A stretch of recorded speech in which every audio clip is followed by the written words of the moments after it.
Bonsoir à tous, bienvenue sur le plateau Equinox Soir, votre décryptage quotidien de l'actualité de lundi à vendredi 19h, 21h, 18h, 20h, Greenwich Mean Time. Quelques semaines après l'affaire des taxes sur les téléphones et tablettes, les Camerounais viennent d'éviter un second scandale. Il y a quelques jours et à grand renfort de publicité, les Camerounais apprenaient par la voie la plus autorisée du département ministériel en charge des questions de santé que les tests Covid, au départ comme à l'arrivée au Cameroun, dans nos aéroports, allaient dorénavant être payants. 60 000 au départ contre 30 000 à l'arrivée. Cette mesure impopulaire pour nombre de Camerounais n'aura pas eu le temps de prendre corps. Qu'un autre tweet des mêmes acteurs viendra comme un rétropédalage annoncer la gratuité des tests Covid pour tout voyageur, sur haute instruction du président de la République. Madame, Monsieur, tout à l'heure à 20h, c'est la grande édition d'information présentée par Cédric Nouffelé tout de suite après le débrief du journal et tout de suite le fait du jour.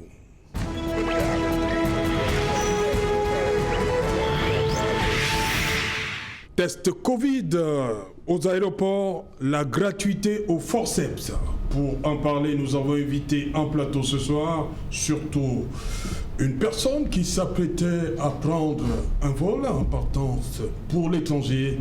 J'ai sur ce plateau le plaisir d'accueillir Dr Marie Baga. Bonsoir et bienvenue. Bonsoir Monsieur Alain Autou, merci de m'avoir convié sur ce panel riche pour parler des problèmes de santé, notamment Covid-19, cette pandémie, comme vous le savez, qui secoue déjà le monde avec la deuxième vague de notre côté en Occident qui arrive. Donc ce sera avec plaisir que je participerai aujourd'hui à ce débat. Voilà, vous êtes, je rappelle que le docteur Marie Baga est médecin de santé publique. Vous êtes à Washington DC, District of Columbia. C'est bien cela? Yes, District of Columbia, public health specialist, and I'm happy today because it's also my field of expertise. I will try to give my point of view as far as this COVID situation is concerned, and the tests that should be or should not be done at the airport, and especially with only one provider. Thank you so much for convening me here today. Voilà, Moïse Xavier Mvondo, bonsoir, bienvenue. Bonsoir Serge Alain et bonsoir à vos millions de téléspectateurs un peu partout dans le monde. Le sujet qui nous... Ils sont nombreux là. À Sambélima, ils sont nombreux, oui. Ils sont nombreux, pourquoi? Parce que nous portons une vision pour le développement socio-économique. Je n'ai pas voulu ajouter culturel, socio-économique du Dja et Lobo, et cette vision est en train d'être implémentée petit à petit sur le terrain. Je rappelle que vous êtes le président du bureau exécutif de la dynamique de développement socio-économique du Dja et Lobo. Nous avons commencé par le Dja et Lobo et la dynamique va s'agrandir parce que les autres départements en font la demande aujourd'hui. Ok. Il est là sur ce plateau, ça fait un bon bout, mais il est revenu, Alain Djipo, bonsoir.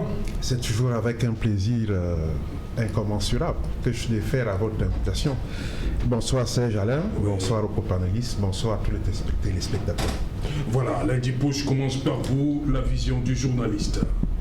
Comment vous avez accueilli déjà la nouvelle il y a quelques jours et ce qu'on appelle le rétropédalage? Quelle analyse que vous faites de cette façon de gérer les choses? Je crois que ce qui se passe en ce moment est symptomatique de ce que nous disons tous les soirs sur ces plateaux. Oui. C'est-à-dire qu'on a le sentiment, je préfère être nuancé, on a le sentiment que la parole présidentielle ne vaut plus rien du tout dans ce pays. Parce que... Non, mais c'est le président qui demande qu'on arrête, non? Attendez, je vais étayer ce que je dis. Oui. C'est-à-dire, des instructions ont été données pour que les tests contre la Covid-19 se passent gratuitement par le chef de l'État. Dans la pratique, c'est-à-dire au contact des faits, on se rend compte que ces mesures n'ont pas trouvé grâce bonne grâce auprès de certaines personnes. Et le Premier ministre a été appelé à donner des instructions au ministre de la Santé pour qu'une structure s'occupe du screening, du checking et du tracking au niveau, n'est-ce pas, des points d'accès aux postes frontières, aéroportuaires, maritimes et autres. Ce qui est déjà même une incongruité en soi, parce que la société dont il est question n'est pas une entreprise à capitaux camerounais. Et c'est cette entreprise, et comme vous voyez, c'est toujours ça le Cameroun, où nous ne voulons pas consommer camerounais, nous ne voulons pas faire confiance aux opérateurs économiques camerounais, qui sont nos créateurs de richesse. On a une économie tournée vers l'extérieur, on préfère faire confiance à ceux qui sont des étrangers. Alain Djipo, si ce marché avait été confié à une société camerounaise, ça ne vous poserait pas de problème qu'on paye 60 000 pour sortir et 30 000 pour entrer? Ça ne vous poserait pas de problème? Premièrement, c'est pas les étrangers? Je ne me serais pas offusqué de ce que le petit capital qu'on aurait dû permettre aux PME camerounaises de se densifier, de se relancer dans une dynamique de croissance, surtout dans un contexte de Covid qui a un impact préjudiciable sur la trésorerie des opérateurs économiques. Donc, ça aurait été une aubaine aussi qu'on aurait pu donner à ces capitaines d'industrie et autres têtes couronnées, n'est-ce pas, de l'économie camerounaise, qui sont financièrement au creux de la vague. En ce moment particulier d'un impact catastrophique sur les entreprises et de surcroît les PME. Donc, je voudrais simplement, pour répondre de manière franche à votre question, dire que le problème n'est pas simplement tant que la gratuité. Moi, j'ai commencé par évoquer qu'il y a dans ce pays une perpétuation du je m'en foutisme. Chacun fait comme il veut, où il veut, quand il veut. Parce que vous ne pourrez pas m'expliquer comment une instruction présidentielle peut être bafouée du jour au lendemain. Il a fallu que les gens fassent des tweets pour rappeler quelques personnes à l'ordre. Vous voyez? Et cette façon de gérer le pays est tout simplement symptomatique d'une ambiance même de fin de règne. Moi, j'ai envie de dire ça ici. Parce qu'on a se demandé s'il y avait bel et bien un capitaine dans le navire Cameroun. Mais c'est le président qui a signé la fin de la récréation, là. Franchement, dès le départ, on a dit gratuité. Dans la prise en charge des personnes atteintes de Covid-19, on l'a dit depuis mars. Depuis le premier cas, depuis la survenue du premier cas détecté officiellement au Cameroun, les pouvoirs publics, le chef d'État en tête, a pris un certain nombre de mesures qui permettent la prise en charge gratuite. Et je vous rappelle sur ce plateau que pendant même cette première phase où la Covid sévissait avec exponentialité, on a vu dans les hôpitaux publics et les centres agréés que pendant que le gouvernement criait à gauche que la prise en charge est gratuite, de l'autre côté, on exigeait les paiements. À travers des mascarades, la prescription systématique du scanner. Ça a un coût, le scanner. Et pas à la bourse de monsieur tout le monde, de surcroît. Et donc quand l'État mobilise des moyens pour permettre aux Camerounais lambda d'être pris en charge par une pandémie qui fait des vagues, alors il se trouve qu'il y a d'autres personnalités qui n'ont pas contre-courant de la décision. C'est pour ça que je dis qu'à un moment donné, il va falloir qu'on secoue un peu le cocotier, qu'on réveille un peu ce pays qui est en train de sombrer. Donc qu'aujourd'hui on en soit à banaliser une parole présidentielle, des institutions présidentielles, je dis, il faut faire attention. Il faut quand même que ceux qui ont la charge d'appliquer les institutions présidentielles, qu'ils le fassent selon l'esprit et la lettre de ces instructions. Quand j'ai fini de dire cela, avec votre permission, Alain, je voudrais également insister sur le fait que dans ce pays, on a vu plusieurs situations quasi monopolistiques. Avec la fabrication des séries. On arrive à la situation de monopole, c'est prévu. Hein, voilà. Merci Alain. Voilà. J'ai rangé déjà mon frère. Docteur Baga, sur cette situation, vous ne vivez pas au Cameroun, vous vous apprêtiez comme ça à aller débourser 60 000 pour le retour. Comment vous avez accueilli ça? Ben écoutez, c'est un forceps, on vous dit de payer pour partir, je dois rentrer chez moi, je vais le faire, mais Je vais déjà revenir sur un certain nombre de choses. Autant je suis d'accord avec le co-panéliste, mais moi, je prendrai un autre angle. Oui. Je vais juste faire un petit rappel sur le pourquoi on fait les tests. Vous savez, au début de cette pandémie, c'est une pandémie, il faut des mesures de santé publique pour gérer, notamment, on avait dit, le screening, on avait dit la distanciation sociale et le port de masque, si vous vous rappelez bien au début. Vous savez, dans la gestion de santé publique, qui est la macroscopie de la santé, il faut des objectifs. Un acte doit avoir des objectifs. On ne teste pas les gens pour le plaisir de tester. D'ailleurs, ce que ça m'inspire, c'est qu'il y a peut-être des gens qui cherchent à justifier des financements qu'on ne sait pas où sont, parce que ça ne fait absolument aucun sens de monopoliser au départ. L'arrivée, c'est une autre paire de manches. Oui. Au départ, de monopoliser les tests par un seul prestataire. Ça ne fait absolument aucun sens. Ça veut dire, de facto... C'est un bagage à ajouter. Hein. Oui, allez-y. Dans 2 villes et dans 2 quartiers.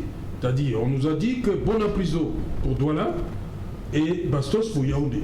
Celui qui part de Bafoussam, qui doit voyager, il vient à Douala ou il va à Yaoundé. Imaginez toutes ces personnes qui se retrouvent à Bonapriso pour ce test-là, parce qu'ils doivent voyager. C'est ce que j'étais en train de vous dire, que ça fait absolument aucun sens, et c'est un aveu d'échec de ministre. Vous savez, juste avant de... Aveu d'échec ? Je reviens, je vais vous dire aveu d'échec pourquoi. Avant de venir dans cette émission, j'avais du mal à croire qu'il y ait eu quelque chose de ce genre, pour une raison qui est simple. Amine, le Cameroun a des hôpitaux de référence. On commence des hôpitaux de référence de première, deuxième, troisième catégorie. C'est un aveu d'échec de dire que pour avoir un test de coronavirus valide à la sortie du Cameroun, ou d'ailleurs tout simplement valide, il faut aller chez un prestataire d'ailleurs dont on ne connaît pas le background. Ouais. Où sont passés tous les grands hôpitaux, nos grands professeurs, tous les grands laboratoires que nous avons dans ce pays pour certifier les tests? C'est ce que j'appelle aveu d'échec. Aveu d'échec de notre système de santé, et pourquoi monsieur le ministre le ferait? Notre système de santé n'est peut-être pas parfait, mais je ne pense pas qu'il serait juste de confiner les testings à ce niveau-là au départ. Je précise bien. Deuxième aveu d'échec. Le manque d'objectivité de ce testing. On comprend à l'arrivée, parce qu'il a été claim, comme on dit claim en français, il y a eu un postulat au début que l'infection est venue de la diaspora. À l'entrée au Cameroun, même si nous, on est requis, parce que quand on voyage, on nous dit que le Cameroun veut un test valide de maximum 72 heures que nous sommes requis de faire avant d'embarquer. Encore là, il n'y a pas de problème d'arriver et d'en faire un autre. Là, ça peut se comprendre, on veut double-check et c'est bon. Mais, au départ, ça ne fait aucun sens et c'est un aveu d'échec de la politique de gestion de cette pandémie de coronavirus, et je reviendrai à la parole présidentielle. Mais j'ai envie de dire à mon copanéliste que ce n'est pas nouveau dans ce pays. Moi, je ne suis pas étonnée par la cacophonie. Et si les gens qui se rappellent de m'avoir vu sur vos antennes sur droit de réponse, j'ai beaucoup insisté sur la cacophonie dans la gestion de la pandémie du coronavirus, où le ministère de la Santé avait sa gestion, le ministère de la Recherche scientifique à l'époque avec les chauves-souris et aujourd'hui avec l'Ofipangras, qui n'est autre que la citronnelle. Et d'ailleurs, pour la petite histoire, beaucoup de gens m'ont appelé pour me demander ce que c'est que Fibagras. Et on a découvert que c'était la citronnelle. Et maintenant, il y avait le premier ministère aussi qui avait sa communication. Et à un moment donné, ça a créé une cacophonie. Et cette situation, M. Alentou, me rappelle cette cacophonie où on oblige des Camerounais qui n'ont déjà pas, quelqu'un l'a rappelé quelque part, les Camerounais qui vont à l'étranger, tout le monde n'est pas nous qui rentrons chez nous, mais c'est des commerçants qui vont au Bénin, c'est des gens qui ont des petites et moyennes entreprises. S'il faut déjà débourser 60 000 et monopoliser, et j'attends vraiment le point du monopole, parce que je le dirai tout à l'heure, le RDPC, c'est un parti libéral et on ne comprend peut-être pas le monopole de ce niveau-là, à ce niveau-là, pourquoi il le ferait. Et moi, ça me fait penser à cette mauvaise gestion. Et il y a eu les bons de carburant qui n'ont pas été justifiés, on a entendu des choses. On a juste l'impression que des gens ont perçu des fonds et au moment où on devait faire le testing généralisé des populations. Ah non, d'ailleurs, revenons là-dessus, M. Alentou. Excusez-moi, je vais faire un peu de santé publique. On a dit au début, on teste général ou pas. Vous vous rappelez on a eu cette polémique, on n'a pas assez de tests, il y a un problème de tests, on ne peut pas tester toute la population. D'où vient-il aujourd'hui que s'il y a des tests, moi j'ai fait un test à l'arrivée, il était gratuit. Oui. On privilégie les passagers qui ont des tests à l'arrivée, vérifiables. D'ailleurs, quelqu'un dirait qu'il y a des circuits de contrefaçon qui on a démantelés en Europe. Oui. Mais si l'État du Cameroun a d'ailleurs des tests, pourquoi on ne teste pas la population? Si l'État du Cameroun a de l'argent pour donner un marché à une entreprise qui sort de nulle part, pourquoi on ne doterait pas les hôpitaux du Cameroun et les laboratoires publics du Cameroun des moyens nécessaires pour faire des tests généralisés aux populations camerounaises? Parce que figurez-vous, j'aime bien le rappeler, dans 95% des cas en moyenne, cette maladie est asymptomatique et est guérie toute seule. Les taux de mortalité varient entre 0 et 5%. Pas de mortalité d'ailleurs, mais de taux de manifestation des symptomatologies. Donc ça veut dire que si on veut faire des testings généralisés et qu'on a l'argent, au lieu d'aller donner à des entreprises, comme le Copalès disait tout à l'heure, étrangères, nos hôpitaux en ont besoin. Donc, moi j'attends le sujet du monopole tout à l'heure parce que je n'arrive vraiment pas à comprendre comment on peut monopoliser au départ.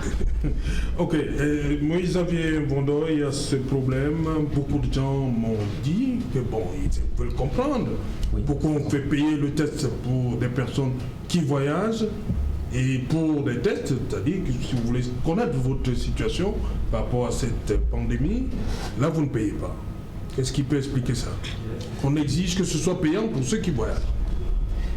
J'avoue Serge, quand je l'ai appris, j'ai passé un week-end à me poser beaucoup de questions. Beaucoup de questions, oui.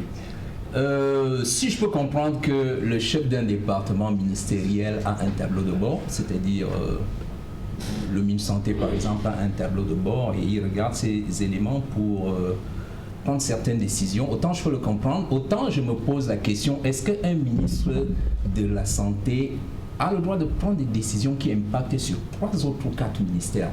La décision du ministre de la Santé impacte sur le ministère du Tourisme, sur le ministère, sur les transports, sur les finances, sur le Minepat.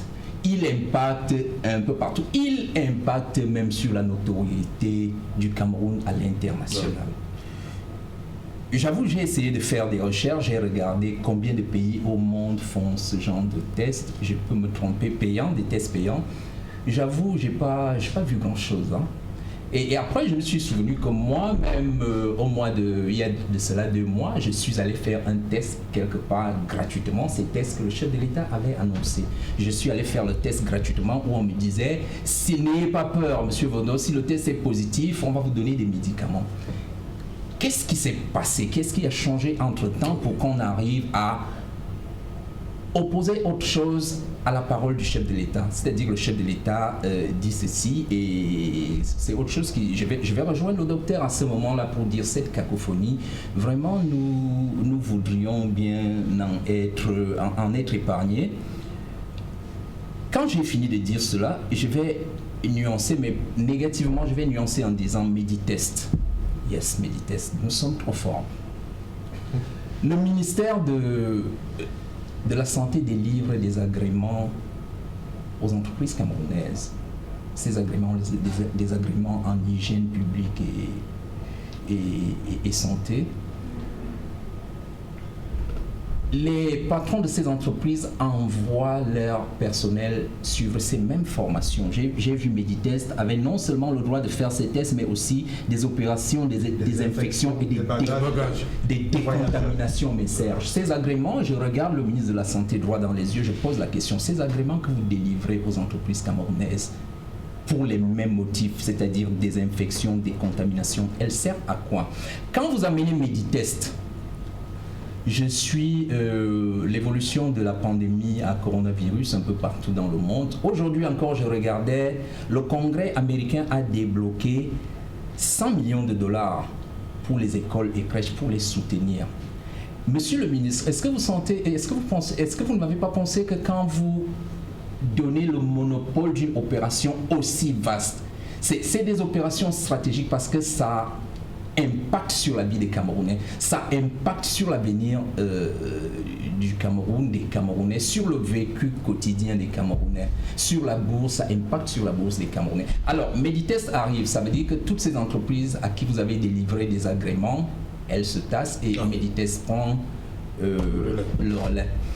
Quand Meditest prend le relais, je veux bien, hein, c'est une décision souveraine, elle peut être souveraine. Heureusement que le chef de l'État nous a prouvé le contraire. Je voudrais rappeler à Alain que non, le président, le bateau Cameroun a bien un capitaine, le chef de l'État, il est là. Et pour preuve, l'annulation de cette décision. Donc je voudrais dire, quand vous mettez une entreprise en monopole absolu, qu'est-ce que vous faites du reste des entreprises qui évoluent dans le secteur? Est-ce que nos hôpitaux ont été déclarés inaptes à faire ces tests? Et c'est tout cet ensemble de choses, je pense que nous autres de la société civile, c'est vrai que nous sommes là parfois pour vous accompagner, mais vous devez nous expliquer la portée de certaines décisions que vous prenez. J'ai bien suivi l'annonce dans un média, sœur de Equinox. L'annonce est faite dans un journal de façon assez banale. On ne peut pas banaliser ce qui engage la vie des citoyens.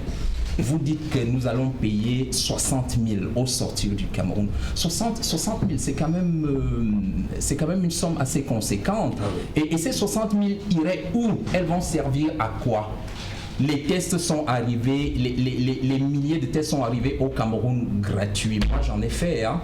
J'en ai fait comme je vous l'ai dit. Aujourd'hui, pourquoi faut-il les payer au sortir des aéroports? Pourquoi faut-il les payer à l'entrée de nos frontières? Ces tests que les voyageurs qui affluent vers le Cameroun font au départ de leur pays d'origine, ils servent donc à quoi? Il faut quand même à un moment nous expliquer tout ça. Nous de la société civile, on a besoin de comprendre qu'est-ce qui ne va pas et savoir que quand vous prenez ce genre de décisions stratégiques, je voudrais dire, le Cameroun a un capitaine. Le président Biya, il est là. Il faut pas toujours aller vers des désaveux comme celui que nous venons de voir. Je vais devoir m'arrêter là d'abord. Ok. Justement, Alain Djipo, vous voulez parler du monopole. Comme je l'ai dit, on a suivi dans l'annonce que les tests allaient se faire à Yaoundé, dans un quartier à Bastos, pour Douala Bonapriso. Oui, ça me permet de frapper de monopole. Ça me permet de frapper sur le même clou que Zaf Xavier, pour indiquer que, souvenez-vous, nous avons ouvert, ou alors avec nos équipes rédactionnelles ici, plusieurs visites du ministre de la Santé publique au niveau des postes frontières du port de l'aéroport international de Douala. Cette multiple visite consistait à jauger le dispositif mis en place pour lutter contre la propagation de la COVID-19, à l'entrée comme à la sortie. Donc, je ne sais pas comment, subitement, au lieu qu'on renforce les capacités opérationnelles des brigades de santé qui existent dans ces postes frontières, on envisage plutôt de faire venir un opérateur étranger et là, sur les instructions du Premier ministre, et moi j'ai envie de dire que derrière cette fumée de plan dégage des odeurs mafieuses, des odeurs, je ne veux pas parler de concussion, à part de rétrocommission, mais je veux pas aller plus loin. Mais on sait, derrière ce genre de montage économique, financier, qu'il y a toujours des intérêts égoïstes qui passent avant l'intérêt général. Donc ça c'est la première chose que je voulais relever après l'intervention de Xavier. Maintenant, le monopole, c'est ça qui nous amène quand même à nous interpeller sur ce patriotisme économique que nous appelons de tous nos voeux et que chaque jour on demande, et dans la pratique on ne voit pas très bien son application, sa mise en exécution. Parce que ce n'est pas le premier cas où les pouvoirs publics prennent un pan entier du secteur de la vie de la nation, confient à des opérateurs étrangers. Vous vous souvenez du cas de la fabrication de la scène, le passeport et autres. Donc il y a plusieurs exemples à foison qui attestent de ce que nous ne faisons pas. Et puis le premier des Camerounais parfois le rappelle. Nous ne consommons pas ce que nous produisons ce qui vient de l'extérieur. Même dans la gouvernance, on fait confiance à tout ce qui est étranger. On ne fait pas confiance, on ne valorise pas la substance grise camerounaise. Et ça, c'est un gros problème. Dans un contexte où on doit pouvoir faire assumer nos choix économiques pour nous permettre de sortir du marasme actuel, je pense qu'il n'y a pas meilleure politique économique ou bien meilleure politique sanitaire qui est plutôt tournée vers l'extérieur à travers cette opération quasi monopolistique qui est confiée à Meditest. Meditest dispose de quelle expertise technique, quelle expertise humaine que le Camerounais ne peut pas avoir. On dit, selon les clauses, que cette entreprise a des moyens financiers et des moyens techniques. Mais dis donc les Camerounais, nos opérateurs économiques, on se moque d'eux. C'est pareil pour ce qui se passe au port. Vous avez une entreprise qui est chargée, qui a reçu la concession de gérer le terminal à conteneurs. Arrivé à expiration, le contrat arrive à expiration, l'entreprise ne veut plus partir. Parce qu'il y a d'autres intérêts mafieux derrière. Okay. Et on peut encore multiplier d'autres exemples. Vous avez, avec le système d'éclairage, NEO, on est aussi en situation de monopole. Comment ça se fait qu'on arrive à donner, à privatiser pour permettre effectivement aux opérateurs économiques. Privatiser aux nationaux qui ont de l'expertise, parce qu'il y a de l'expertise, il y a une expertise locale. C'est ça le sens de mon plaidoyer ce soir. Merci. C'est-à-dire qu'on fasse un retour au patriotisme économique. Merci. Allez, on va d'abord accueillir Pierre-Emmanuel Bignam qui est là. Bonsoir Pierre-Emmanuel. Bonsoir Serge Alain et bonsoir à mes co-panélistes. Voilà. Je présente des excuses au peuple camerounais qui nous suit. Oui, pour mon retard ce soir. Vraiment. Ce n'est pas dans mes habitudes. Bon voilà Pierre-Emmanuel, il y a cette situation, il y a quelques jours on apprenait, vous avez également appris, comme tous les Camerounais, que pour sortir, il fallait débourser 60 000 pour tester Covid. Et lorsque, à votre retour, 30 000. Mais ça n'a pas prospéré. Le président a demandé d'arrêter tout ça. Les tests restent gratuits. Votre commentaire? Bon, Serge Alain, c'est une suite logique dans la cacophonie que le gouvernement camerounais a lancée quant à ce qui concerne la gestion de cette pandémie. Ils ont tout fait pour éviter une commission nationale de réponse à la pandémie qui devait être inclusive et qui devait regrouper autour d'une table toutes les organisations de la société civile, les leaders des partis politiques, le gouvernement lui-même. Et nous, au niveau du MRC, nous avons même préconisé que le président Paul Biya lui-même soit le président de cette commission, sachant comment est-ce que ça se comporte lorsqu'il ne met pas la main. Parce que son gouvernement, ces différents gouvernements, sont des gouvernements de kleptomanes qui, depuis 38 ans aujourd'hui, n'ont qu'un seul dénominateur commun, c'est le vol. Alors, ils ont évité cela. Ils ont voulu gérer la riposte de la pandémie eux-mêmes. Jusqu'à ce jour, on ne connaît pas en réalité quel est l'univers testé. L'univers. On prend les pays comme le Ghana, le Sénégal, la Côte d'Ivoire, où on peut te dire que nous avons testé 550 000 personnes, nous avons testé 600 000 personnes. Au Cameroun, combien de personnes ont été testées par rapport à cette pandémie? On sait quand même qu'il y a plus de 23 000 contaminés. Et voilà, ils sont à 25 000 et il y a près de 449 ou 450 décès. Mais quel est l'univers qui a été testé? On nous a annoncé, lorsque la pandémie venait de commencer, que le ministère de la Santé a recruté près de 2000 jeunes, voilà, bénévoles, qui devaient sillonner les quartiers des villes de Douala et Yaoundé pour faire des tests. Recrutés et formés. Qui devaient faire des tests gratuits.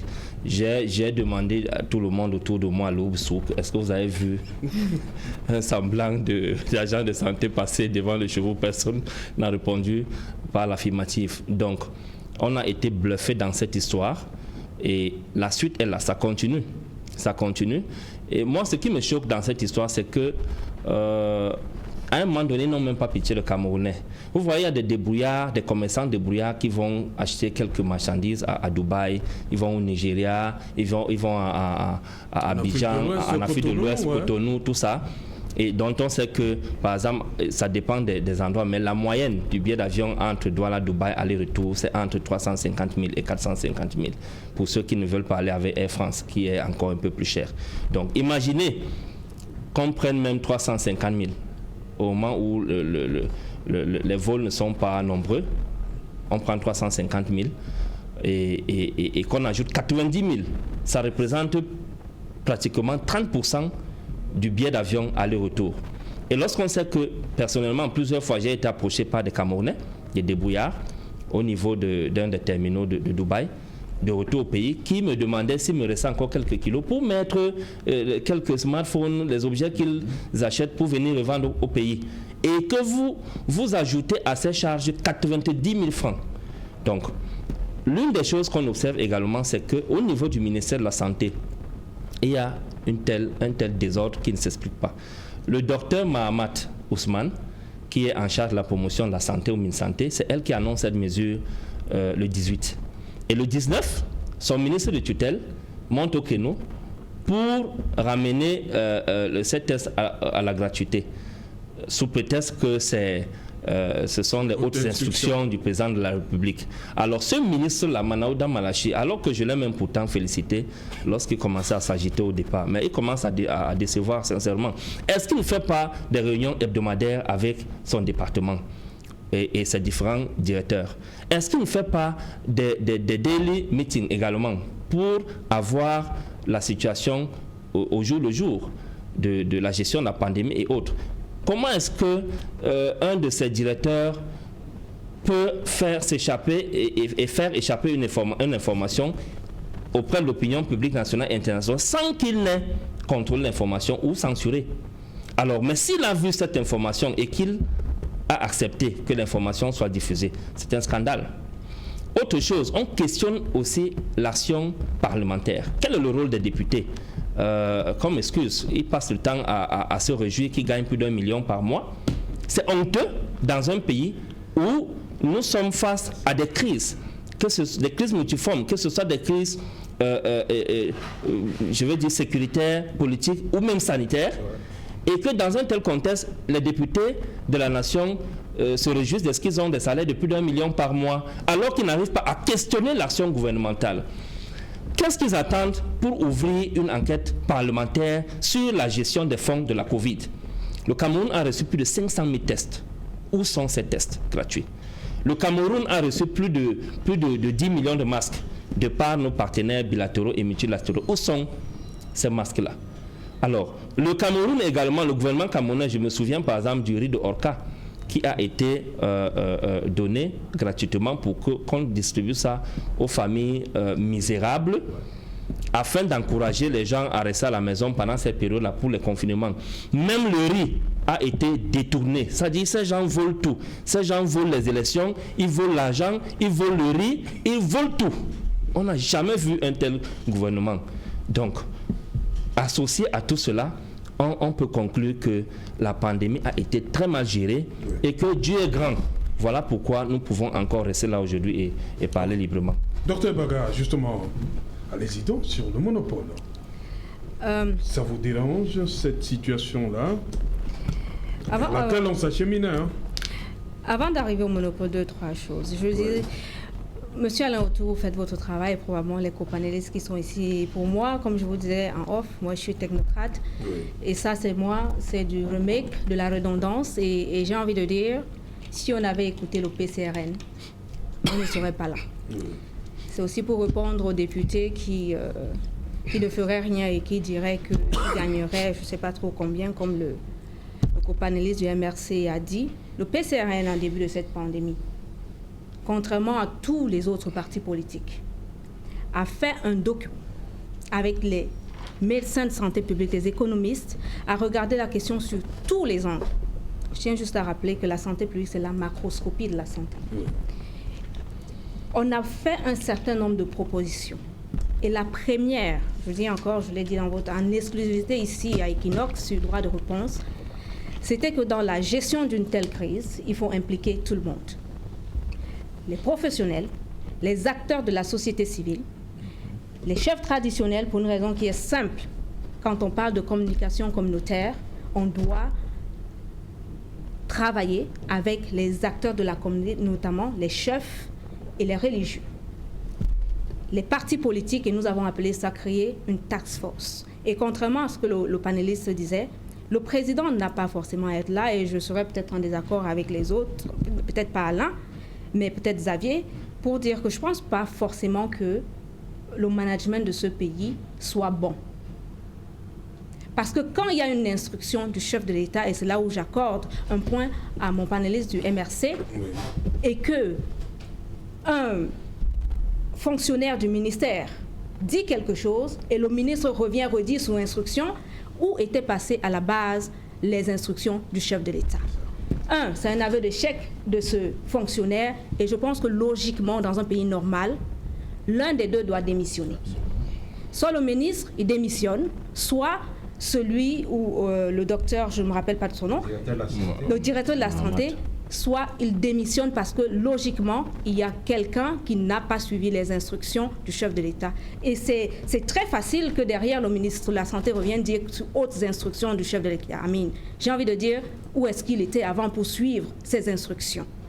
On n'est pas dans un pays normal, on n'est pas dans un pays qui est gouverné parce que le chef de l'État lui-même, c'est lui qui rabaisse ses instructions. Parce que quand des choses comme ça arrivent, moi, je pense que si le président Cabral est aujourd'hui chef de l'État et que, pour une raison qui m'échappe, je serai ministre, si je viens dire afterward que c'est les instructions du président Cabral, il est en droit de me virer ou de me demander les comptes, mais la tête de quelqu'un sur cette histoire devrait tomber.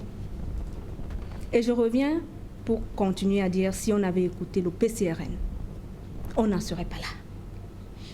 La gestion de cette crise depuis le début est une cacophonie qu'on a peu vue. Et c'est une chance que le Covid ne se propage pas dans les zones tempérées comme dans les zones tropicales. Non, des zones tropicales comme dans les zones tempérées. Parce que si c'était le cas, Dieu seul sait ce qui arriverait dans ce pays. Et moi, je ne sais pas pourquoi les gens sont étonnés.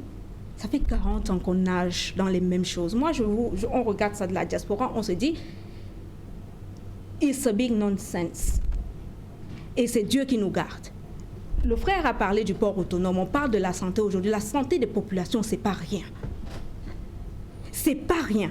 Et nous, au PCRN, encore une fois, nous avons fait des propositions concrètes. Impliquer tout le monde, faire de la communication dans cette histoire, parce qu'aujourd'hui, si nous en sommes là, c'est parce qu'il y a manque de communication, et le panéliste le disait tout à l'heure. Les tests gratuits, toutes les aides, c'est passé où? Où est le bilan? Même à mi-parcours.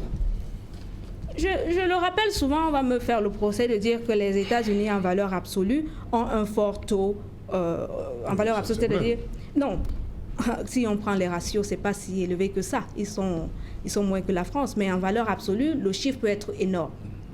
Mais je tiens souvent à rappeler que si vous avez regardé, le président Trump, à l'époque, avec son chef, il faisait des conférences de presse tous les jours pour communiquer, même en situation de crise. Ce qui n'a pas été le cas au début. Après, le Premier ministre a commencé à faire des points. Mais le camarade l'a dit. Do they have daily meetings? Weekly meetings? Objectives? Where are we going with this COVID situation? This is what it's all about. On ne peut pas faire un acte médical pour celui qui est là, mais encore un acte de santé de population sans avoir un objectif précis. Je vous ai posé la question, débattons en tant que panélistes ici. C'est quoi le but, comme on dit au quartier? C'est quoi le projet de faire des tests à l'entrée avec un seul prestataire. Et j'ai encore dit, il y a plusieurs raisons pour lesquelles le ministre de la Santé ou quelqu'un au ministère doit tomber. Un pays comme le Cameroun, avec tous les hôpitaux de référence qu'on a, les capacités que nous avons, on ne peut pas librement nous dire que Meditest, qui vient de nulle part, sans background, c'est lui qui a le monopole du testing. It doesn't make any sense. C'est un aveu implicite d'échec de notre système de santé qui ne pourrait pas faire des tests. Monsieur Alain, je vous demande, est-ce que l'hôpital gynéco-obstétrique, par exemple, de Douala, je cite celui-là, n'est pas en capacité pour cet hôpital de ce standing de faire des tests qu'on doit contracter quelqu'un? Je ne pense pas. Ça me permet de chuter au monopole. La politique gouvernementale, on a les pouvoirs judiciaires, exécutifs et législatifs, c'est peut-être ça sur le papier, mais on sait que la politique du gouvernement aujourd'hui, c'est la politique du RDPC. Et c'est un parti qui est libéral. C'est assez paradoxal d'ailleurs. Il parlait de faire un protectionnisme local des entreprises. Même si, pour des objectifs de santé publique, ça ne ferait d'ailleurs aucun sens, même si c'était une entreprise camerounaise, de faire ce monopole. Ça ne fait aucun sens. Mais quand bien même, on ferait des allusions, on ferait un raisonnement, une analyse assez compliquée pour faire sens de cette histoire, pourquoi allons-nous chercher des étrangers pour faire un monopole avec une politique libérale? Ça me permet de chuter sur l'idéologie et la manière dont la politique est faite dans ce pays. Vous voyez, quand on est sociodémocrate comme nous sommes des progressistes. Ça veut dire que nous sommes pour une politique qui protège, c'est le socialisme de ça, et qui libère les généralistes, c'est un peu l'aspect démocratie ou qui l'ouverture pour l'appel de capitaux et de financement. Ce n'est pas des vains mots, l'idéologie d'un parti politique. Et c'est ça qui m'étonne aujourd'hui, qu'après 40 ans, les ministres nommés par le chef d'un parti de l'exécutif qui est libéral font des actes qui tentent à faire une politique qu'on ne saurait même pas. D'ailleurs, c'est tel type de politique qui monopolise les entreprises étrangères et défavorise les entreprises locales. Je ne sais pas encore comment on pourrait qualifier ça. On est là dans de la navigation à vue, des gens qui ne connaissent même pas, qui ne savent même pas pourquoi, quelle est l'idéologie qu'on cherche à mettre en œuvre. Et c'est un signe patent de manque de vision de développement de ce pays. Parce qu'on développe un pays, je finis par là, à travers une vision. C'est cette vision qui permet que toutes les politiques macroscopiques, y compris celles de santé, y compris dans la gestion de la pandémie de coronavirus, sont mises en place. Et quand on a un gouvernement qui commence à être en contradiction avec l'idéologie, il y a problème.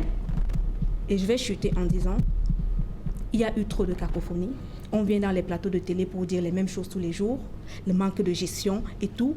Je pense qu'il doit logiquement avoir une tête qui saute pour montrer le sérieux du chef du gouvernement, pas du gouvernement d'une part, et du chef de l'État, dont la parole est bafouée tous les jours et on vient nous servir sous hautes instructions du chef de l'État. Moi, j'ai envie de vous poser la question, monsieur Alain Autou, peut-être. Que vaut donc ces instructions du chef de l'État si on ne doit que les brandir quand il y a eu faute? Xavier Eco, justement, vous avez suivi, c'est Alain Dipou qui a posé. Est-ce que pour vous, dans cette affaire, qu'est-ce qui dérange? C'est le monopole par une entreprise, entre guillemets, étrangère. Si ça avait été confié aux Camerounais, est-ce qu'il y aurait problème? C'est une très bonne question, Serge. Je ne sais même pas si on peut parler de monopole de cette entreprise, parce que la notion de monopole s'applique à un autre champ. Non. C'est une décision unilatérale de confier à une entreprise le destin. Je vous ai parlé de quelque chose de plus grand, c'est-à-dire c'est des décisions stratégiques. Tout ce qui touche à la structure d'un pays, la santé des populations. C'est des décisions stratégiques, mais mon Dieu, ça ne se prend pas par un ministre, aussi ministre qu'il soit. je faisais l'éventail tout à l'heure, je disais la décision du ministre. Je sais maintenant, après le développement du docteur, je ne sais plus si c'est le ministre de la Santé qui a pris cette décision. Toujours est-il que cette décision sort de son département ministériel. Vous vous rendez compte, un simple fonctionnaire qui prend une décision dans un ministère qui impacte sur 4 ou 5 autres ministères et qui impacte sur la vie des Camerounais. On ne peut plus parler de monopole à ce moment-là. On se dit qu'il y a peut-être, c'est pour ça que je parlais du tableau de bord de monsieur le ministre de la Santé. Il a peut-être un tableau de bord, il a vu ce que nous ne voyons pas. Et malheureusement, le chef de l'État qui définit la politique générale de la nation, c'est lui le porteur de la vision Cameroun. Il a dû voir que ça c'est pas bon. On cherche encore à flouer les Camerounais. C'est pour ça qu'il a dit stop. Mais quelqu'un vient de le dire sur le plateau. Est-ce qu'il faut toujours arriver au chef de l'État pour arrêter les égarements, les comportements antinomiques parce que la vision du chef de l'État, quand vous regardez comment elle est implémentée sur le terrain, elle est complètement aux antipodes voilà. On peut pas continuer. À un moment, on ne peut pas continuer. Nous parlons de monopole d'une entreprise. Je vous ai dit à l'entame de mon premier propos, je vous ai dit, le ministre de la Santé, le ministère de la Santé délivre des agréments aux entreprises. Ok. On va permettre à Pierre-Emmanuel Billon d'aller au journal sur le monopole, rapidement. Bon, le monopole, moi ça ne me pose aucun problème, puisque j'ai une formation essentiellement dans les multinationales. J'ai presque jamais travaillé pour une société nationale. Donc, et je connais l'expertise qui est détenue par les multinationales, qui est une expertise mondialement reconnue. Donc, on a connu des cas dans ce pays où les travaux ont été confiés aux entreprises locales qui ont foiré.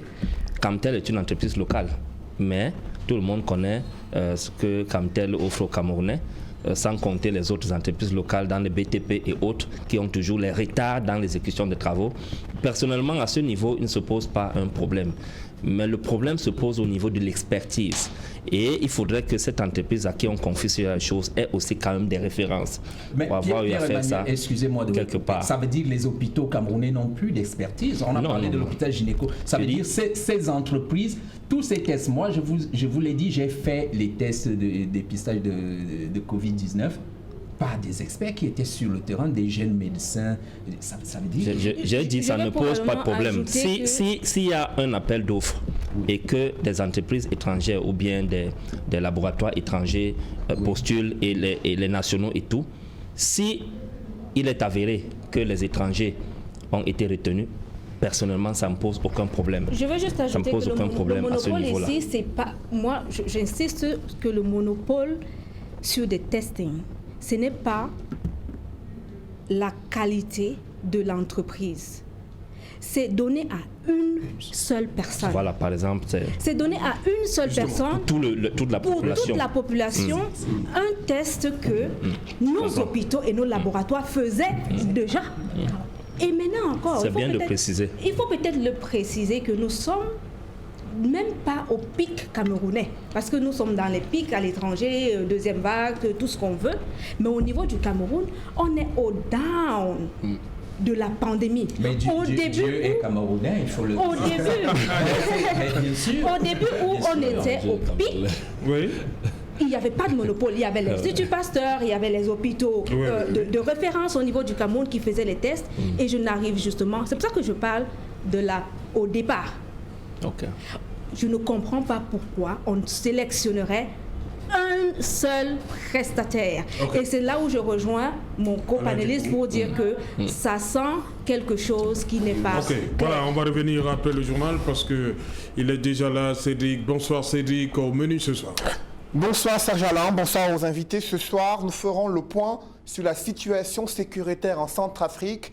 Elle impacte déjà sur le corridor Douala-Bangui à Garoua-Boulaye. Ils sont nombreux des transporteurs routiers qui ne peuvent plus traverser la frontière, redoutant les affres de l'insécurité et des affrontements armés entre les groupes rebelles et les forces centrafricaines, appuyés depuis quelques jours par l'armée rwandaise et l'armée russe. Nous en parlerons dans le journal de 20h. Nous évoquerons également l'ambiance morose à 72 heures du réveillon de Noël. Dans l'arrière-pays, des commerçants attendent désespérément des clients. Les accessoires de Noël et de la Saint-Sylvestre ne font pas courir grand monde et c'est l'inquiétude à quelques jours des fêtes de Noël. Nous en parlerons dans le journal de 20h. Et c'est un ouf de soulagement pour les populations, notamment celles qui empruntent l'axe Batienga-Ntui.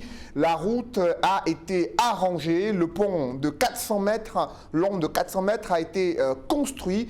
Cependant, il reste encore beaucoup à faire sur la route nationale numéro 15.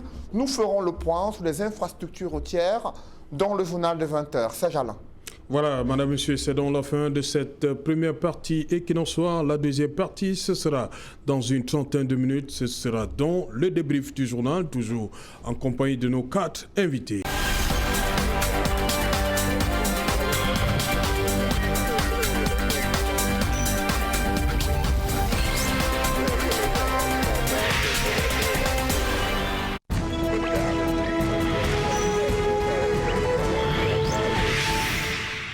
Retour sur le plateau et qu'il en soit, deuxième partie, celle des briefs du journal, toujours en compagnie du docteur Marie Baga, Pierre-Emmanuel Bignam, Moïse Xavier Vondor et Alain Djipo. Alain Djipo, une fois de plus, je commence par vous.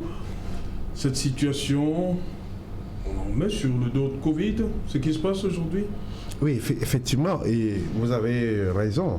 Lorsque nous échangeons tout à l'heure, on a évoqué l'impact négatif des effets de la COVID-19 sur les entreprises. Et c'est pour dire clairement que les reportages que nous avons suivis, aussi bien à Bafoussam, Konsamba et autres, traduisent effectivement la morosité dans laquelle nous nous acheminons vers les fêtes de fin d'année. Une fête de fin d'année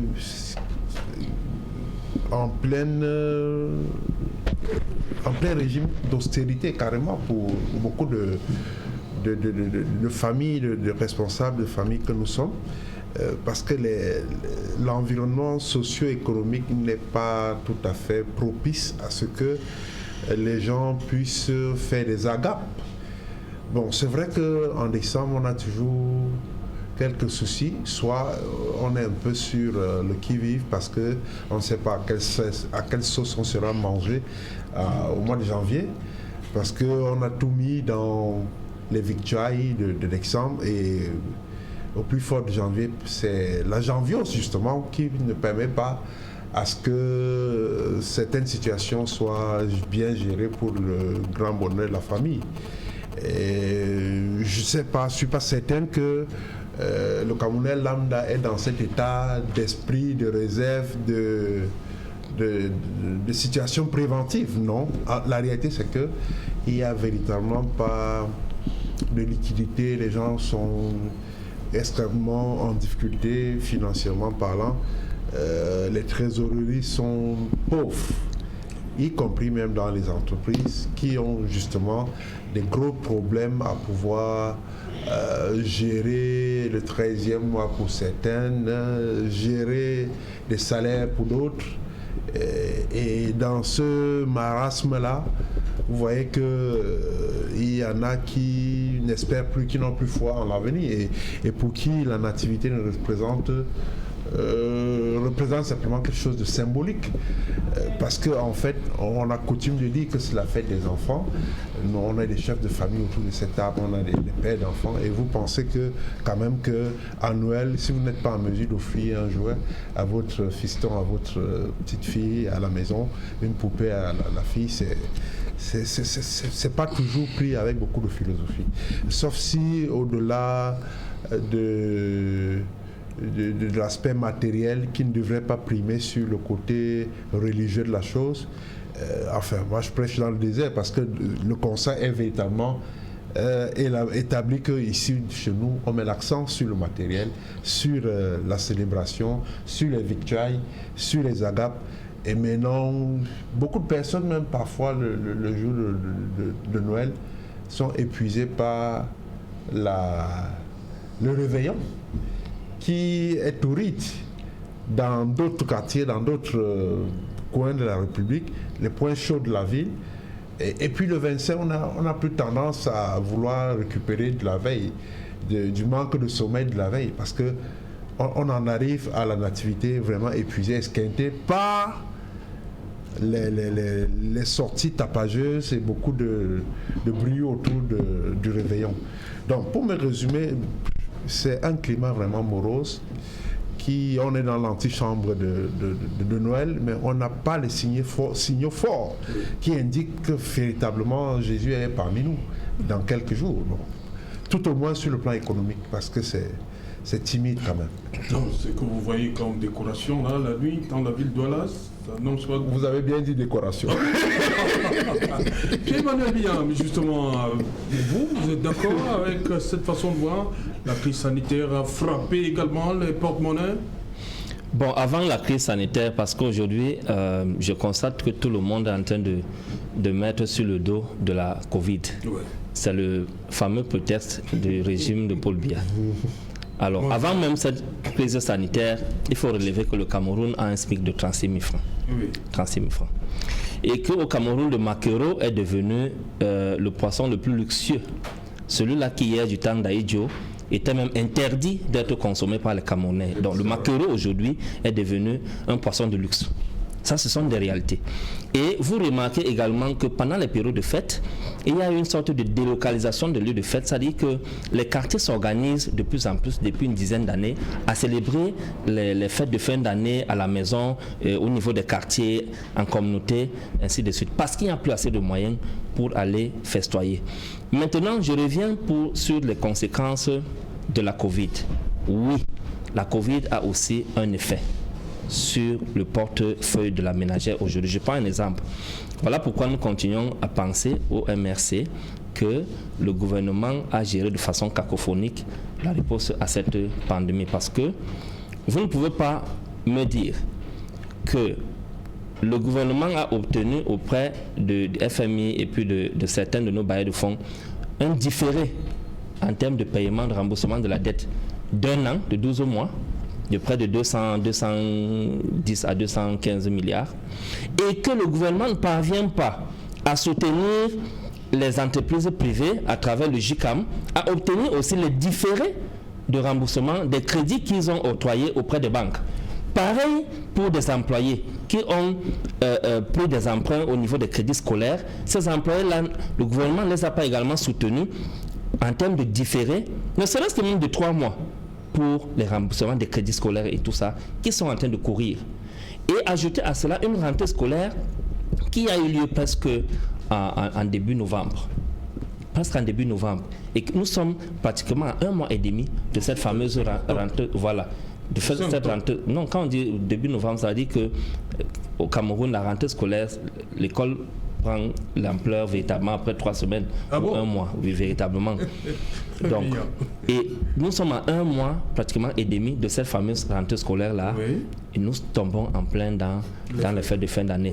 Ajoutez, je convoque également les conséquences de la crise sécuritaire et politique anglophone. Parce que c'est une crise qui a paralysé 30% de nos économies. Si vous allez aujourd'hui à l'ouest, dans les localités comme Tchang, qui faisait le commerce de l'agriculture et tout, les vivres sortaient de Fontaine et tout ça pour être acheminés à Douala. Aujourd'hui, les agriculteurs ne s'en sortent plus. Il y a des vivres qui pourrissent carrément dans ces régions-là où la guerre est en train de sévir depuis 4 ans aujourd'hui. On prend par exemple également la CDC qui a fermé, qui est le deuxième plus grand employeur. Et toutes ces personnes-là sont dans le chômage. Elles se sont déversées sur les villes de Douala et Yaoundé et se sont ajoutées sur ce que nous avions comme panier de la ménagère où on n'arrivait même pas à s'en sortir. Donc si on convoque tout cela, on va constater que le Cameroun est en train de vivre un marasme économique. Nous sommes ceinturés, nous sommes serrés, on n'arrive même plus à s'en sortir. Et malgré que le Cameroun a signé les accords des APE au niveau des supermarchés qui offrent quand même, il faut le féliciter, des vivres et puis des produits de grande consommation de masse à des prix quand même importants. Mais combien de Camerounais ont accès au supermarché aujourd'hui? très peu de Camerounais ont accès au supermarché. Ce sont les commerces de détail qui font prospérité dans nos différents quartiers. Et auprès de ces commerces de détail, il y a toujours un 200 francs, un 300 francs de plus qui s'augmente. Donc, pour résumer, on dirait que le Cameroun traverse une période très difficile. Et cette période difficile est aussi ajoutée au manque de volonté du gouvernement camerounais à aider la population, le peuple profond, à sortir un peu la tête du lot. Ok. Docteur Baga, pour vous, vous êtes là, vous avez vu comment est-ce qu'autour de vous, ça bouge? Avant que vous ne quittiez le pays, lorsque vous essayez de faire la comparaison, quand vous étiez toute jeune, vous voyez comment ça se passait? Est-ce que c'est la même chose aujourd'hui? Particulièrement l'année 2020, la prochaine, la fête de la Nativité. Je dirais que quand j'étais bien jeune, c'était une autre époque où les fonctionnaires étaient bel et bien payés. Quand même. Où les fonctionnaires étaient quand même plus ou moins payés et où le Camerounais avait encore un tout petit peu la culture de la planification. Moi, je dirais, la crise sanitaire vient accentuer, peut-être exacerber un problème déjà existant. Le co-panéliste du MRC l'a dit tout à l'heure, il y a un problème de répartition de richesses dans ce pays que personne ne nie. Et il n'y a que les pauvres qui sont en train de se poser la question que vous vous posez. Covid ou pas, les propriétaires du pays, comme on les appelle au PCRN, ils vont faire des emplettes. Ouais. Ils vont offrir des poupées à leurs filles et des PlayStation, des voyages à l'étranger, comme on veut, parce que ces propriétaires du pays se sont octroyés les richesses. Il y a une formule qui dit une minorité, c'est-à-dire 5% possède 95% des richesses et 95% n'a que 5% des richesses. Je pense que le problème fondamental du Cameroun, Covid ou pas Covid, c'est cette mauvaise répartition des richesses. De la croissance. Et même si on prend en compte l'inflation ou quoi que ce soit, il y aura toujours cette... quand il y a croissance, on soustrait l'inflation, les riches et les propriétaires du pays vont s'octroyer la belle part et les pauvres vont continuer à souffrir. Quand j'ai invoqué ça, je voulais aussi dire un problème de planification. Moi, je vais toujours parler en termes macroscopiques. Le Cameroun, de par la structuration de son gouvernement et du fonctionnement que nous avons depuis presque 4 décennies maintenant, nous avons un problème criard de planification. Et vous ne pouvez pas avoir un État qui a un problème de planification à court terme. Quand on parle de court terme, M. Otto, c'est dans les 0 à 3 mois. Ouais.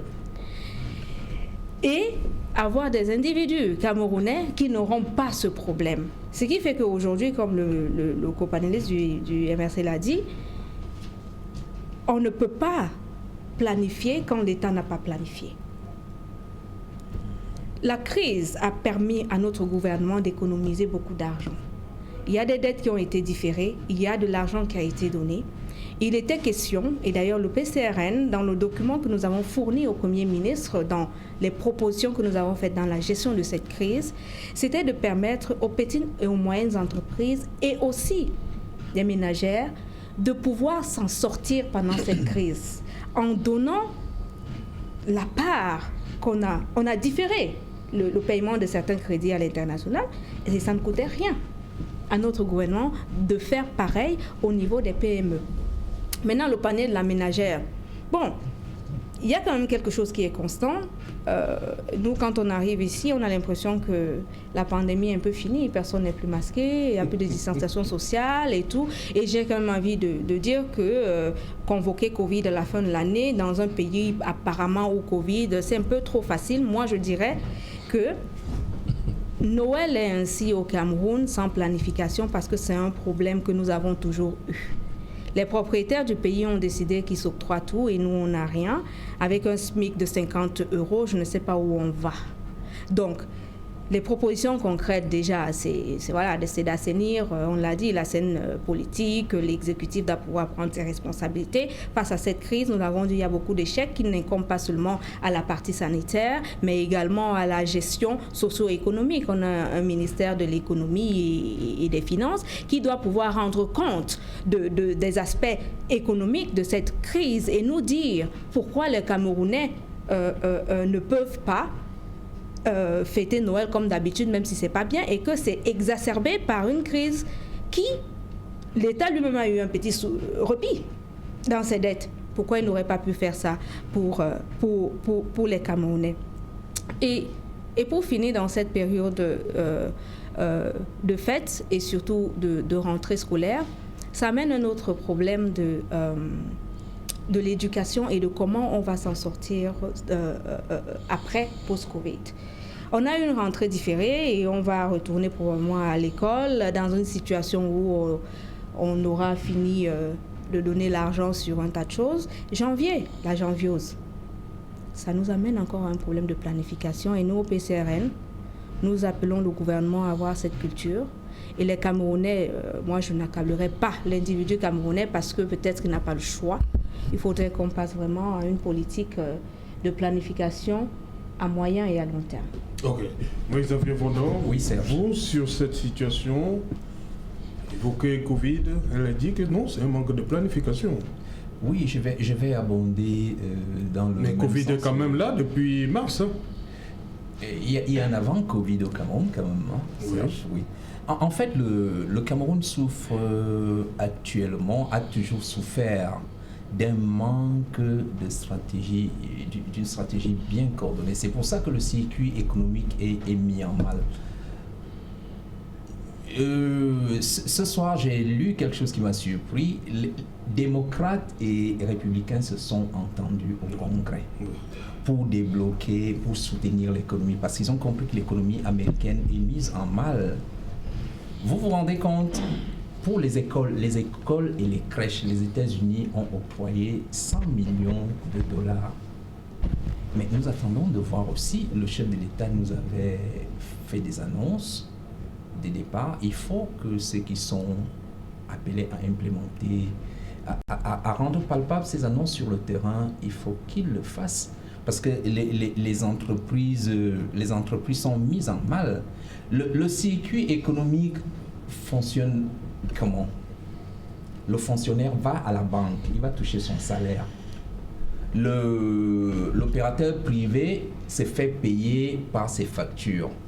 Quand il se fait payer par ses factures, il peut régler les autres factures. Il y a le panier de la ménagère qui est programmé, il y a les factures sonnelles et sans publicité, bien sûr. Les charges fixes. Et les charges fixes qui sont là. C'est comme ça que le circuit économique fonctionne. Dès que ce circuit est mis en mal, on ne peut pas acheter des jouets pour les enfants à Noël. On ne peut pas acheter. Et c'est cette situation que vit le Cameroun. Est-ce qu'elle est due par la pandémie à Covid? Moi, je dirais oui, mais tout en nuançant, je voulais dire le Cameroun est en plein dedans depuis un bout de temps. Donc, il faut comme disait Doc tout à l'heure, il faut que le gouvernement essaye de revoir une stratégie qui va à court, moyen et à long terme aussi. Hein. Il faut que le gouvernement essaye de mettre en place cette stratégie et la respecter et savoir que le secteur informel doit être soutenu. Les États-Unis sont une grande puissance économique aujourd'hui. La puissance on nous le disait, quand on était encore sur les bancs, vient du secteur informel. Voilà, on va terminer avec le cahier des charges, hein, parce que le communiqué du ministre de la Santé était clair. Il disait ceci: on était le 16, le gouvernement a signé une convention de délégation de services publics avec la société Miditest SA. Il est ainsi assigné à cette société les objectifs suivants: screening des passagers, désinfection des bagages, réalisation des tests de dépistage du Covid-19, vérification et authentification des certificats de tests Covid des passagers qui embarquent et débarquent au sein des aéroports de Yaoundé et Douala. Le cahier des charges était quand même costaud. J'ai envie de rire quand je... Ah, vous avez envie de rire? Oui, quand je lis les objectifs. Vous savez, il y a plusieurs sortes de formulations d'objectifs. Quand le MinSanté donne à un partenaire comme objectif screening des passagers, je prends juste celui-là, screening. Screening, ça veut dire quoi? C'est vague. Ce n'est pas smart. Cet objectif n'est ni spécifique, ni mesurable, ni limité dans le temps, ni dans l'espace. Screen, combien de passagers? La cible. Entrée, combien de passagers en sortant? Sur quelle période? Et quelles sont les phases d'évaluation? Et quelle est la cible? Donc, voilà comment est-ce que... Je prends juste... C'est un zoom que je fais. Voilà comment est-ce que nous sommes gérés dans notre pays depuis 38 ans. Une navigation à vue. On dit screening passager. Quel est l'objectif de passagers qu'il faut screening? Combien de passagers par jour, par semaine? Et dans quelle période? Quel est le niveau de tests recherché? C'est tout ça. Effectivement, il y a un tel laxisme. Quand un partenaire reçoit ce type d'objectif, si ce sont des gens qui sont compétitifs, ils savent comment est-ce que l'évaluation est souvent serrée et comment le cahier de charges est souvent costaud pour auprès d'autres partenaires ou d'autres gouvernements, ils vont rire. Ils vont dormir tranquilles. Ils vont dormir tranquilles. Et je suis sûr que quand ils finissent même de dégager ce type de cahier de charges, ils ne mettent pas sur pied une task force qui va travailler conjointement avec ses partenaires et faire un suivi on a daily basis. Ils ne le font pas. Donc, il y a une sorte de navigation à vue au Cameroun. Et ça nous amène à comprendre pourquoi, en réalité, cette pandémie a été gérée dans la cacophonie et que les choses allaient dans tous les sens. Le Cameroun, à travers son gouvernement, n'a pas réellement défini, et je le répète tout le temps, un plan global de riposte contre cette pandémie qui devait avoir des déclinaisons et qui devait avoir une périodicité à court terme, moyen terme et long terme, avec les étapes, les parcours. Aujourd'hui, est-ce que le gouvernement camerounais est capable de dire au peuple camerounais, voici une évaluation que nous avons faite, peut-être phase 1 ou étape 1 de la riposte contre la pandémie de la Covid-19. Est-ce qu'ils peuvent le dire en date? Ils ne peuvent pas le dire. Ils ne peuvent pas le dire. Et normalement, dans un pays sérieux, la session parlementaire qui vient de passer, le gouvernement camerounais devait faire une évaluation département ministériel par département ministériel sur la gestion de cette Covid, y compris les fonds de Covid. Mais puisqu'il n'y a pas un véritable plan, c'est une cacophonie généralisée où on ne sait même plus si c'est le chef du gouvernement, le Premier ministre, qui était le chef d'orchestre, puisqu'on voyait chacun se déployer comme il voulait. Chaque ministre annonçait les actions, chaque gouverneur annonçait les actions, chaque préfet, chaque sous-préfet. Bref, c'était un désordre généralisé. Et c'est dommage. C'est dommage parce que quand vous avez autour de vous des personnes quand même avisées et qui vous donnent des conseils comme le MRC, et d'autres partis politiques de l'opposition, les organisations de la société civile, les religieux, tout le monde a mis la main pour faire des propositions à ce pseudo-gouvernement-là afin de former une commission nationale de riposte. À l'intérieur de cette commission nationale de riposte, que le plan de riposte nationale devait sortir avec les moyens d'évaluation et une équipe de pilotage qui devait même être une équipe indépendante. Parce que une autre chose que le gouvernement camerounais doit comprendre, le régime de Paul Biya, il faut qu'il comprenne que la gouvernance rime aussi avec la transparence. La gouvernance rime aussi avec l'indépendance. Et quand je parle d'indépendance, il faut voir dans le privé. Dans le privé, les audits ne sont pas faits par les employés qui sont dans le département comptabilité ou finance. On prend toujours des cabinets externes pour venir faire l'audit. Pour venir faire l'audit, que ce soit l'audit de mi-parcours, l'audit de fin d'exercice, ainsi de suite. Mais le gouvernement camerounais ne connaît pas ça. Chaque situation qui arrive, on forme, même s'il y a des commissions, on forme une commission avec les mêmes gens. Il y a une enquête qu'on veut mener, on implique aussi ceux qui sont même censés être les responsables voilà, de ce qui est arrivé. On les met dans la commission. Il y a une situation comme la pandémie de la Covid arrive, on n'arrive pas à inviter sur la table des personnes indépendantes avec leur expertise pour s'associer au gouvernement et faire une gestion participative et transparente. Parce que ça les arrange à continuer à fonctionner dans le flou management qui leur donne une large marge de manœuvre de pouvoir voler et jusqu'à voler le riz qui était destiné aux populations.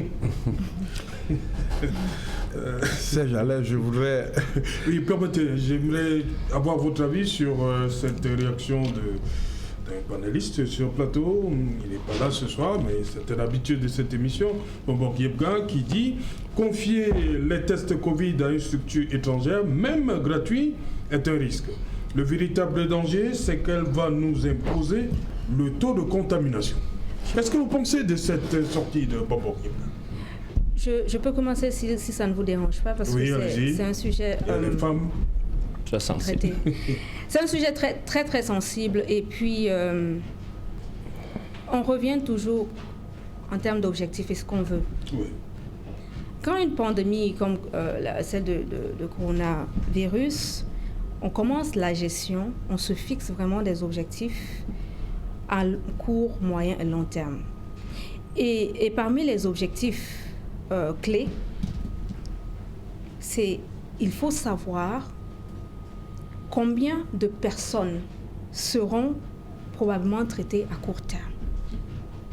Pour traiter des gens, il faut les dépister et c'est très sensible. Il y a encore quelques heures, je parlais de la collecte des données dans une émission d'une chaîne concurrente qui, dans notre pays, au Cameroun, participe par exemple de la recherche scientifique qui on ne finance qu'à 0,025% de notre PIB.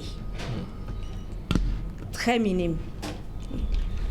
Donc, les tests Covid qu'on donnerait à une structure étrangère au début de cette pandémie créaient des problèmes de chiffres et donc le taux de contamination ou pas. On a besoin de fiabilité de la structure qui fait ces tests. Il s'agit quand même aussi de la souveraineté nationale parce qu'au début, il y avait beaucoup de chiffres qui circulaient.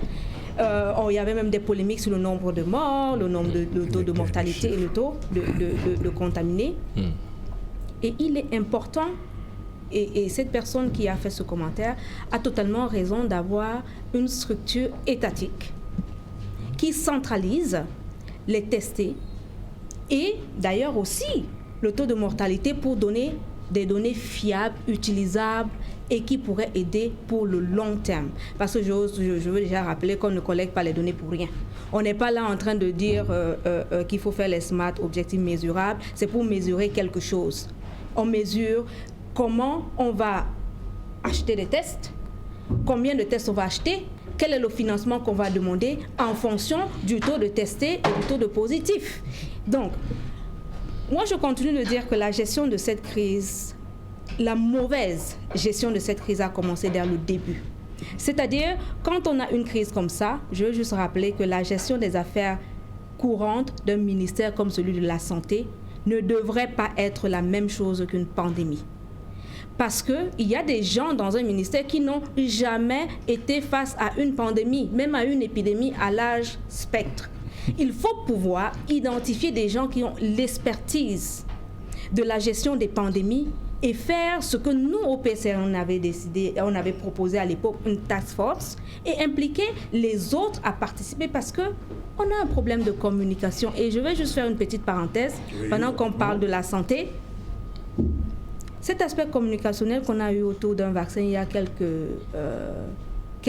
mois, probablement, où il y avait un médecin qui allait vacciner au niveau des écoles et le parent refusait qu'on vaccine son enfant. Oui. Et ça, c'était un manque de communication réel. Et ce manque de communication est extrapolé même dans la gestion de cette crise-là. On ne peut pas commencer à gérer une crise sans avoir les objectifs à atteindre. Okay. Et dans ce cas, les objectifs étaient simples. Minimiser le taux de contamination et les gens avaient déjà le plan. Tester massivement si on peut, la distanciation sociale et le port de masques. Mais il faut les quantifier pour avoir à la fin, comme aujourd'hui, des données qu'on compare qui justifieraient, Serge Alain, le monopole qu'on voit aujourd'hui au niveau des aéroports. C'est pour ça que je disais aujourd'hui au début, c'est quoi le projet. Ok. Et la réponse à ça aurait été qu'au début, on avait fait un objectif qu'à terme, on aurait pu faire ça, mais il n'y avait pas d'objectif. Voilà, Alain Djibrou, rapidement, est-ce que c'est un danger pour Bobok Yebga? C'est un véritable danger que cette structure aurait pu manipuler le taux de contamination. Cela va sans dire. Mais permettez que je revienne sur l'impact négatif même de ce monopole dont il est question autour de cette table. Pour vous raconter une anecdote, j'ai un frère qui est venu des États-Unis, encore des États-Unis, a séjourné dans ce pays depuis quelques semaines, et aujourd'hui il était appelé à retourner intégrer sa famille qu'il a laissée aux États-Unis. Et je peux vous annoncer directement que, en parlant de ce test, il a fallu 5 heures de temps pour qu'il puisse le réaliser. Il a fallu également qu'il paye 60 000 francs exigés par l'opérateur. Ah, et quand on lui a fait savoir, quand on lui a montré, au niveau des guichets, quand on leur a montré dans le tweet du ministre de la Santé publique, c'est à ce moment-là que les choses sont allées de bonne augure pour ce voyageur qui finalement avait été remboursé. Pour dire quoi? Pour dire que simplement, qui trop embrasse mal étreint. Merci. On a donné une charge, un peu trop de charge à cette entreprise. Okay. Si on était en situation où il y avait plusieurs prestataires qui géraient des pans d'activité précis, on n'en serait pas à la surcharge, à l'engorgement. Merci. Dans un instant, 100% football, il est là déjà, Sylvestre Hippolyte Zangao.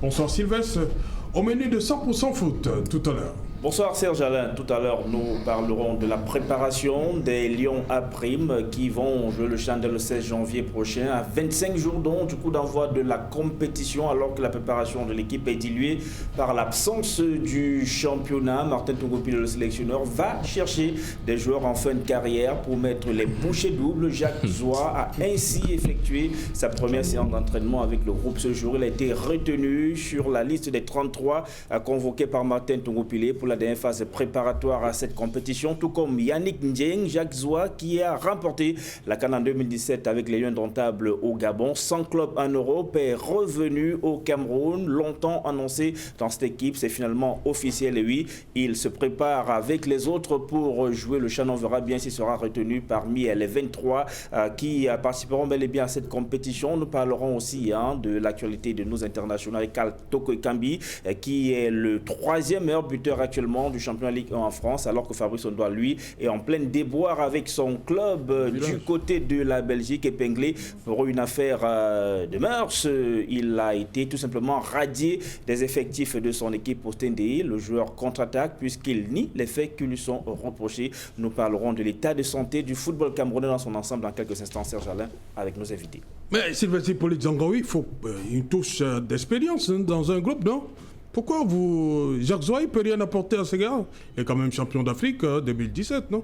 Champion d'Afrique 2017, mais plusieurs Camerounais s'interrogent sur cette chance que l'on donne à un joueur en fin de carrière, alors qu'il y a de jeunes joueurs qui peuvent bien avoir pour tribune cette compétition pour lancer leur carrière, comme la CNA été. Jacques Zoua, il faut le dire aujourd'hui, en fin de carrière, 100 clubs en Europe, il est revenu au Cameroun, sinon il ne serait jamais revenu. Le joker, Sylvestre Hippolyte Zangaoui. Il ne va pas jouer tous les matchs, il va souvent... Peut-être bien, on verra, mais ça démontre simplement que cette équipe, les techniciens en tout cas, sont dos au mur face à l'absence du championnat à travers lequel les joueurs doivent se roder.